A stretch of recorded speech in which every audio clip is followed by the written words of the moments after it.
I was probably going to be shot waist up today, so I purposely wore a color because black and white is just hard to light. Okay. So, and for example, I had one client who sounded really engaged in his interviews and sometimes just sounded really blah and boring. So I just was asking him, it's like, why in the morning is it just that you do it right before you wake up, or why are your early morning interviews so boring? And he said, well, I'm doing them in bed. And then, well, here's good news, bad news. The good news is it's an easy fix. The bad news is you have to get out of bed. So I find standing up, projecting your voice is really, really important. So I was even saying in the clip earlier, speaking loudly will break through a wide variety of vocal issues that a person has. So I put my talking points on a computer. I have a tall dresser at home. I put it on the dresser so I don't have to change my head position to read them. Because when you tilt your head down, your voice changes. Your voice changes. Okay. So I have them on a computer and I pace. So just a little tip on radio. So those are the basic tips. Okay. 30 to 45 seconds, project your voice, stand up while you're doing them, and don't fall for some of the questions that may be tricky. And we will get into how you deal with those. Okay. For TV, what we're going to be working on today is we're going to do it as a remote interview, meaning you're not in studio. We will work on your opening smile, which we talked about earlier. Sure. So it's a smile you have to hold for up to 60 seconds. And the reason why is you never know how long the introduction is going to be.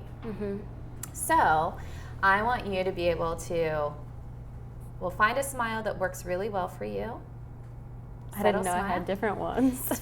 Well, here's the thing is for some people who don't, I think you're going to be a teeth smiler, so you should be fine. But especially for a lot of men, they have a hard time holding a large smile. So we work on this kind of face, just a pleasant, closed mouth. I call it the poker face, the TV poker face, but there's also other names for it as well.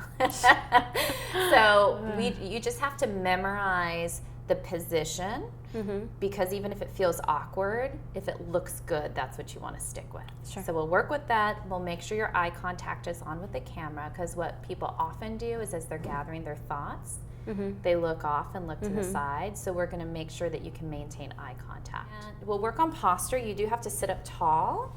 So bad posture in an interview is this. Okay. If you're even slightly leaning back in your chair, you're leaning back too far. So you want to sit up tall like you're doing. Hands in lap if no desk is in front of you. If a desk is in front of you, it's forearm as well as wrist. But you don't want to slouch. Okay. Which is bad posture. So we're going to do it without the desk day. So this is how you will sit, hands in lap. Feel free to use hand gestures and some head movement as you're going through it. You just don't want gestures to be too large. Too large side to side is going to be distracting. You don't want to compete with your face. Just right here. And you can use them. And I find circular is better than choppy. Why is that? Choppy looks like a lecture. Okay. So when you're talking about, I don't want to eliminate public schools and you're chopping at the same time, it looks like you're doing something that you're saying you're not. I find that this looks like I'm lecturing you, this looks like a conversation. Circular looks warmer and is more inviting.